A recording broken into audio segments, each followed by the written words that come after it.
સૌને વિનંતી કે ઝડપથી પોતાનું સ્થાન લઈ લેશે. આપણે કાર્યક્રમ શરૂ કરી રહ્યા છીએ.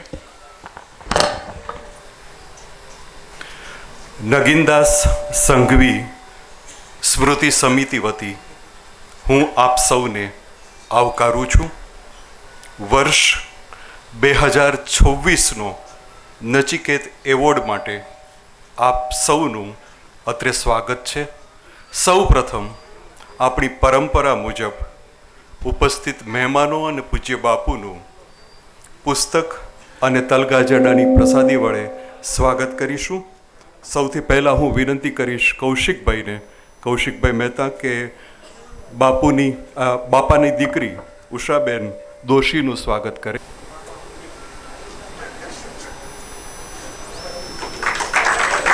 વિનંતી કરીશ નીરજભાઈ ચાંદ્રાને કે ગૌરાંગભાઈ જાનીનું સ્વાગત કરે. નીરજભાઈ ચાંદ્રાને વિનંતી કે ગૌરાંગભાઈ જાનીનું સ્વાગત કરે.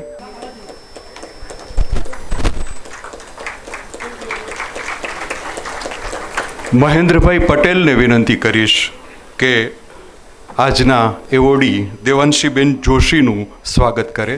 મહેન્દ્રભાઈ. ધોળકિયા સંકુલના મિતુલભાઈ ધોળકિયાને વિનંતી કરીશ કે પૂજ્ય બાપુનું સ્વાગત કરે. મિતુલભાઈ. સૌનો આભાર. મિત્રો, નગીન બાપા દરેક વાત આધાર પુરાવા સાથે કહેતા. એમને ખોટા પાડવા બહુ મુશ્કેલ, આમ તો મુશ્કેલ નહીં, લગભગ અશક્ય, કેમ કે એમની પાસે કોઈ પણ વાતનો તર્ક હોય, આધાર હોય, પુરાવો હોય. હવે આવા વિદ્વાન માણસને આપણે જો ખોટા પાડીએ તો આપણને બહુ આનંદ થાય. મને તમારી નથી ખબર, પણ મને તો આનંદ થાય, આપણો ઈગો સંતોષાય. તો આજે આપણે નગીન બાપાને ખોટા પાડવા છે. કઈ રીતે?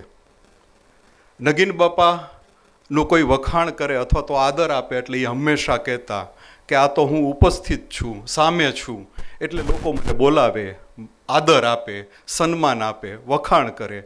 એકવાર હું મરી જાઉં પછી ભોજિયોભાઈ પણ મને યાદ કરવાનો નથી. તો હું ગૌરાંગભાઈ જાનીને વિનંતી કરીશ કે નગીન બાપાને ખોટા પાડે.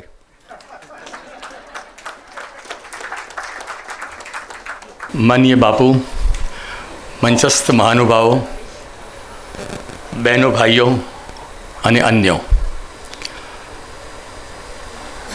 આજે મારી જાતને હું બહુ ગૌરવવંતી માનું છું કે જે અભ્યાસીને, જે પ્રોફેસરને, જે લેખકને વર્ષો સુધી વાંચ્યા, માણ્યા અને એમાંથી શીખ્યા, એમના વિશે મારે વાત કરવાની છે.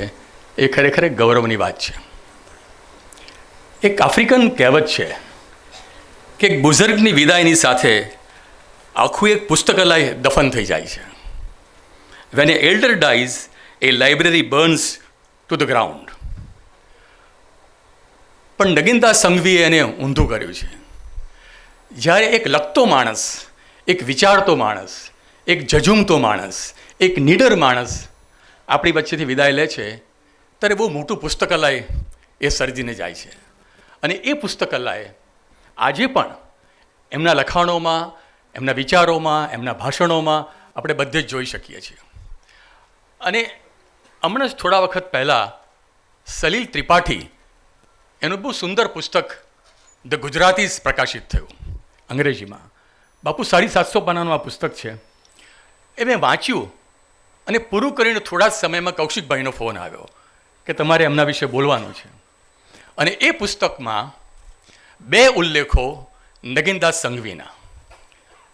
લેખક સલીલ ત્રિપાઠી બહુ મોટા માણસ છે. ગયા વર્ષે જ પુસ્તક પ્રકાશિત થયું છે. ગુજરાતીઓએ વાંચવા જેવું પુસ્તક છે. એમણે નગીન બાપાના ઘરે જઈને એમનો ઇન્ટરવ્યૂ લીધો અને 2 મહત્ત્વના સવાલો પૂછ્યા. એક સવાલ હતો અસ્મિતા એટલે શું, ગુજરાતની અસ્મિતા એટલે શું. અને એમણે 2500 વર્ષ પહેલાં પાણીનીએ જે કહ્યું હતું એને કોટ કરી.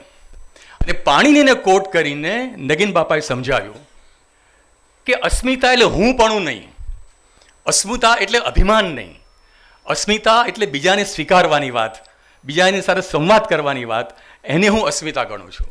અને આપણે ગુજરાતીઓ જ્યાં સુધી હું પણ આમાંથી બહાર નહીં નીકળીએ ત્યારે ગુજરાતની અસ્મિતાની વાત કરવાનો આપણને કોઈ અધિકાર નથી. એવું બહુ સુંદર રજૂઆત એમણે કરી. આ 25મા પાના ઉપર એક આખો સંવાદ છે. બીજો 525મા પાના ઉપર એક સંવાદ છે. એ પૂછે છે કે ગુજરાત એટલે શું, ગુજરાત વિશે તમે કંઈ વાત કરો. તો એમણે કહ્યું કે ગુજરાતની જે પ્રદેશ છે એ પ્રદેશમાં ગુજરાતીઓ કદી લડ્યા જ નથી. બહારના લોકો આવીને લડ્યા. તો આપણે રણભૂમિ બન્યા. ગુજરાત બની રણભૂમિ અને બહારથી યોદ્ધાઓ આવ્યા. કયા યોદ્ધાઓ આવ્યા? તો મરાઠા આવ્યા, મોગલ આવ્યા, બ્રિટિશર્સ આવ્યા, સુલતાન લોકો આવ્યા અને એ અહીંયા આવીને ઝઘડ્યા. હવે એવું તો શું બન્યું કે બહારથી કેમ આટલા બધા ઇન્વેડર્સ ગુજરાતની અંદર આવ્યા? તો એમણે એક સોશિયલ જ્યોગ્રાફી સમજાવી. એમણે કહ્યું કે ગુજરાતની આસપાસ એવો કોઈ મોટો હિમાલય જેવો પર્વત નથી કે જેને કારણે બહારથી તમે લોકોને રોકી શકો. અને બીજું કે આખો દરિયા કિનારો છે એ દરિયા કિનારો વેપારીઓએ ખુલ્લો મૂકી દીધો. એટલે કે આટલા લોકો આવ્યા, સમરાંગણ બન્યું ગુજરાત અને વેપારીઓ નતમસ્તક થઈને જોયા કર્યો. તો વેપારીઓ નતમસ્તક થયા. એટલું જ નહીં, વેપારીઓએ બધા જ ઇન્વેડર્સને, યોદ્ધાઓને ટેક્સ આપ્યો. અને એટલું જ નહીં, એ તમામ જે બહારથી લોકો આવ્યા એમના સૈન્યને પોષ્યું પણ ખરું. એમના સૈન્ય માટે પૈસા પણ ખર્ચ્યા. એટલે કે આપણું ગુજરાત છે એ આ રીતે આપણે નથી લડ્યા, આપણે તો રણભૂમિ બન્યા, આપણે તો વેન્યુ બન્યા. એટલે ગુજરાત બન્યું વેન્યુ કોના માટે? બીજા લોકોને માટે, કે જે લોકો આવીને અહીંયા સમારંગન કરીને ગયા. આ વાત એમણે જ્યારે કરી ત્યારે મને થયું કે ગુજરાતને જો કોઈ સમજ્યું હોય આટલી સરસ રીતે અને આટલી ચોખ્ખી રીતે તો એ નગીનદાસ સંઘવી સમજ્યા છે. થોડા વર્ષો પહેલાં એમને બહુ સુંદર પુસ્તક પ્રકાશિત થયું. એ કદાચ બધા લોકો વાંચવા જેવું છે. ગુજરાત એ પોલિટિકલ એનાલિસિસ. 1996માં એમનું આ પુસ્તક જે પ્રકાશિત થયું, એ પુસ્તકનું મહત્ત્વનું પાસું એ છે કે એમની પ્રસ્તાવનામાં એમણે 47 લોકોનો આભાર માન્યો છે. 47. મને નથી લાગતું કે કોઈ લેખક કે કોઈ પ્રોફેસર એની પ્રસ્તાવનામાં 4-5થી વધારે લોકોનો આભાર માન્યો. માત્ર આભાર માન્યો છે એટલું જ નહીં, એ દરેક વ્યક્તિએ કેટલું કોન્ટ્રીબ્યુટ કર્યું એ પુસ્તકની અંદર એની પણ એ વાત કર્યો. મારો એમની સાથેનો સંબંધ 40 વર્ષ જૂનો છે, પણ હું એની બહુ લાંબી વાત નહીં કરું. એક નાની વાત કરીને શરૂઆત કરીશ. 1985માં હું જ્યારે દક્ષિણ ગુજરાત યુનિવર્સિટીમાં અધ્યાપક હતો ત્યારે મેં તણખો નામનું એક ચોપાનિયું બહાર પાડતા હતા. અને એ તણખો નામનું ચોપાનિયું ક્યાંક પહોંચી ગયું નગીનદાસ સંઘવી પાસે. અને એમણે એક નાનું પોસ્ટકાર્ડ લખીને લખ્યું કે આવું કોઈ ચોપાનિયું એ કોઈ યુવાન કાઢે અને આમાં આટલી બધી વસ્તુઓ તમે સમાવી લીધી, એ બહુ આનંદની વાત છે. આ તો પહેલી મુલાકાત થઈ. પણ બીજી મહત્ત્વની મુલાકાત માટે હું નગીનદાસ સંઘવીને હંમેશા 2 સવાલો પૂછતા તેની વાત કરું છું. એક સવાલ પૂછવામાં આવે કે તમારું આયુષ્યનું રહસ્ય શું? એ સવાલ કાયમ પૂછવામાં આવે એમને.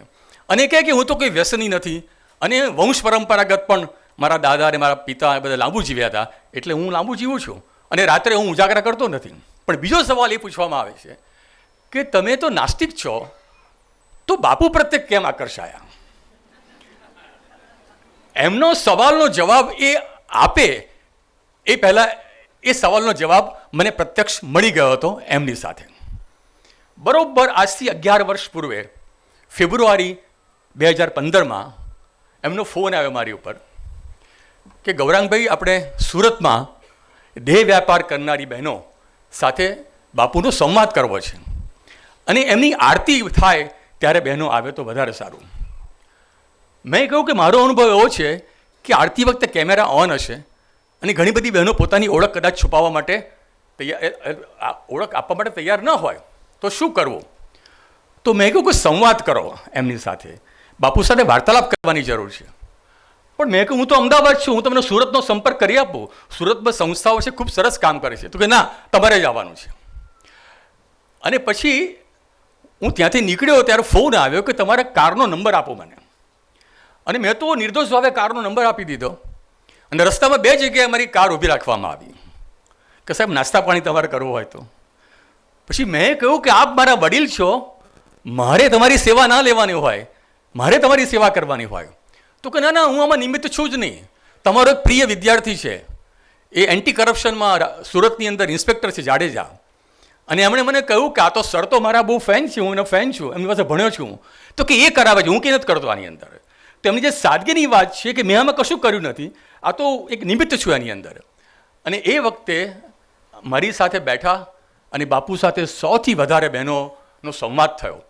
અને સંવાદ વખતે એ બિલકુલ ખામોશ હતા, સાંભળતા હતા શું થઈ રહ્યું હતું. અને મારી પાસે એક પેકેટ હતું. તો મને કે પેકેટમાં તમે શું લાવ્યા છો?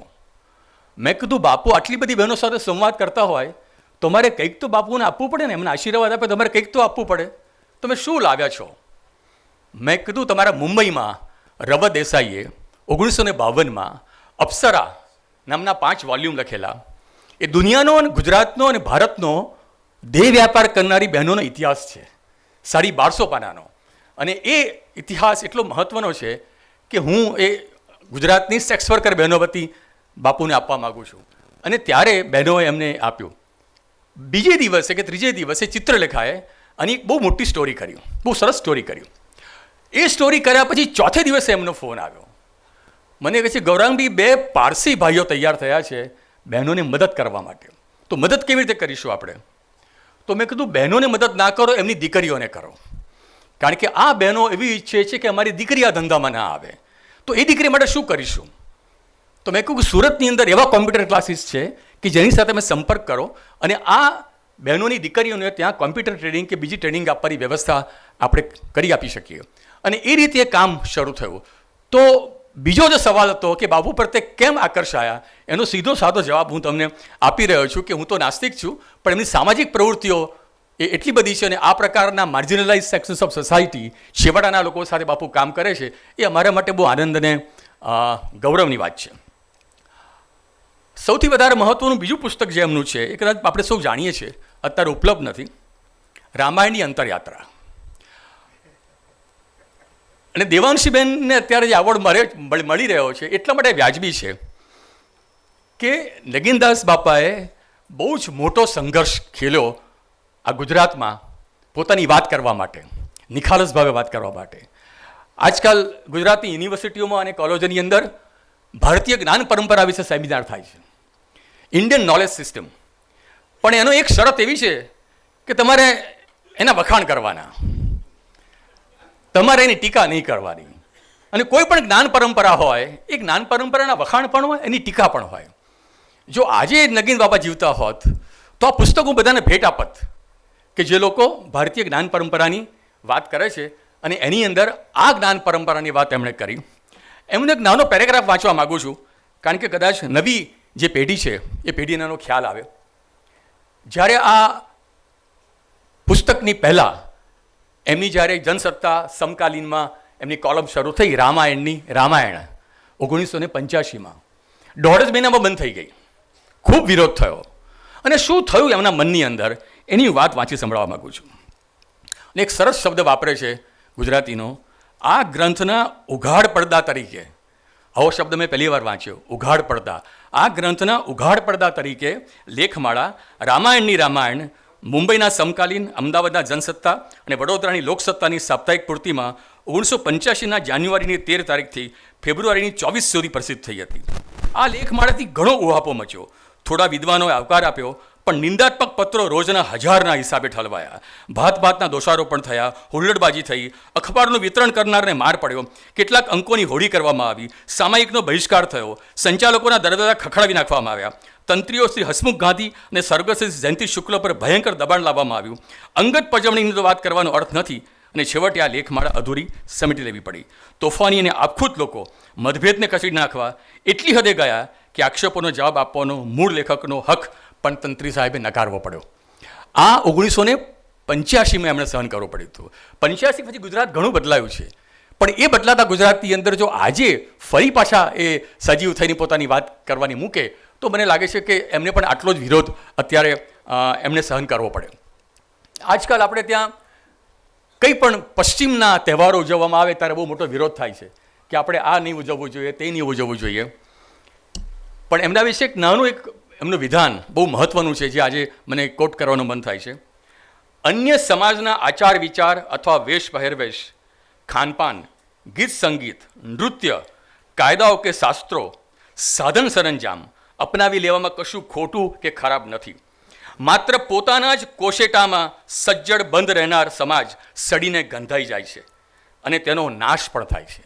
આટલી સ્પષ્ટ વાત એમણે કરી કે બીજાના સંસ્કૃતિ કેવી રીતે બને છે તો બીજાનું અપનાવીને સંસ્કૃતિ બને છે. અને અત્યારે બાપુ ફરી મને એમને એક મુદ્દો યાદ આવે છે જે એમણે એક ભાષણમાં કહેલો, એક જગ્યાએ લખ્યો પણ છે એમણે લેખમાં.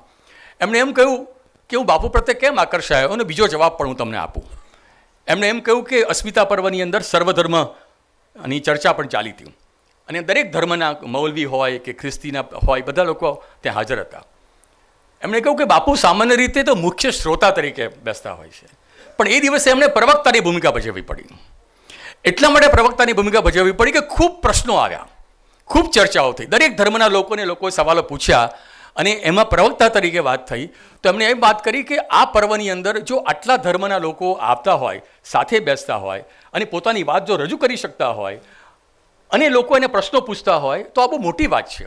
આ પ્રકારના સંવાદ, આ પ્રકારની રજૂઆત આપણે ત્યાં થવી જોઈએ, એવું એમણે એ વખતે એમની રજૂઆત કરી. એમનું બહુ જ મોટું એક યોગદાન છે પરિચય પુસ્તિકા. આજના જમાનાની અંદર જ્યારે આપણે ગૂગલ કે હવે એઆઈ વાળી વાત આવી ગઈ છે, ત્યારે એમણે, હું તો લિસ્ટ નથી વાંચતો, લાંબુ લિસ્ટ છે, 30 પરિચય પુસ્તિકાઓ લખી છે.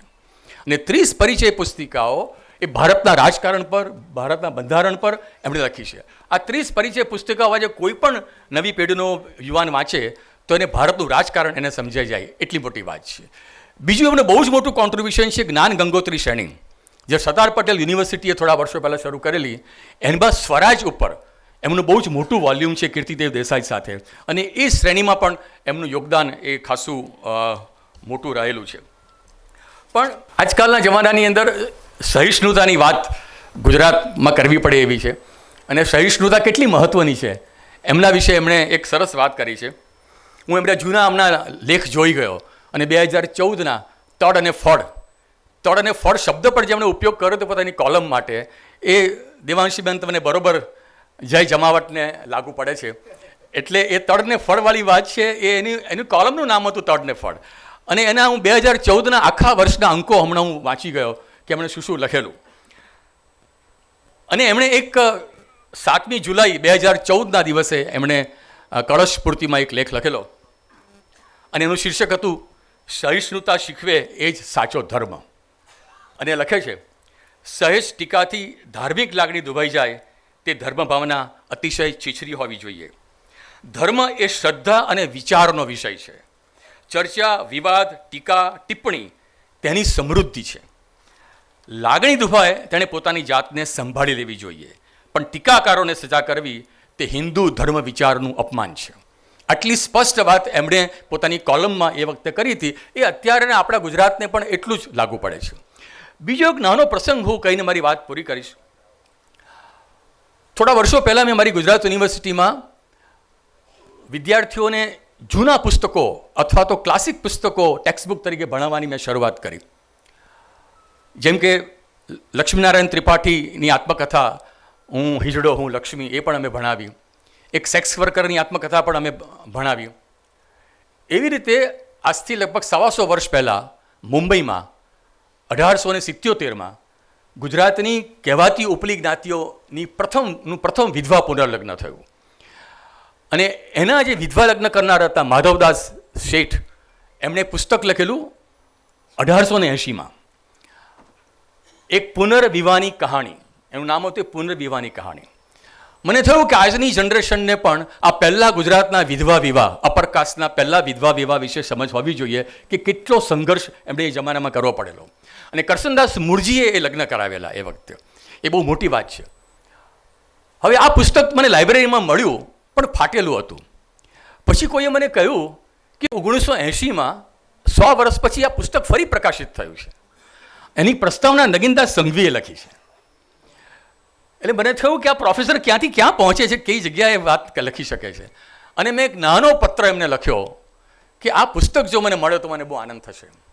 મારા આશ્ચર્ય અને આનંદ વચ્ચે ત્રીજે દિવસે અમારા એક કોમન મિત્ર મારી યુનિવર્સિટીના રૂમમાં મને ચોપડી આપી ગયા કે આ પુસ્તક છે, અને સાથે નાની એક ચિઠ્ઠી હતી કે ભાઈ શ્રી ગૌરાંગ, આજના જમાનામાં આ પુસ્તક કોઈ ભણાવે અને ટેક્સ્ટબુક તરીકે ભણાવે એ મારા માટે આશ્ચર્ય છે અને આનંદનો પણ વિષય છે કે નવી પેઢીને વિધવા પુનર્લગ્ન વિશેની પણ એમને ચર્ચા થાય, એની વાત પણ લોકો સુધી પહોંચે. તો આ નગીનદાસ સંઘવી 100 વર્ષ જીવ્યા. લોકો ઘણું લાંબુ જીવે છે, પણ 100 વર્ષ જીવવું ક્યારેક ઈર્ષા પણ આવે છે કે 100 વર્ષ જીવવું એટલે 1920માં જન્મ.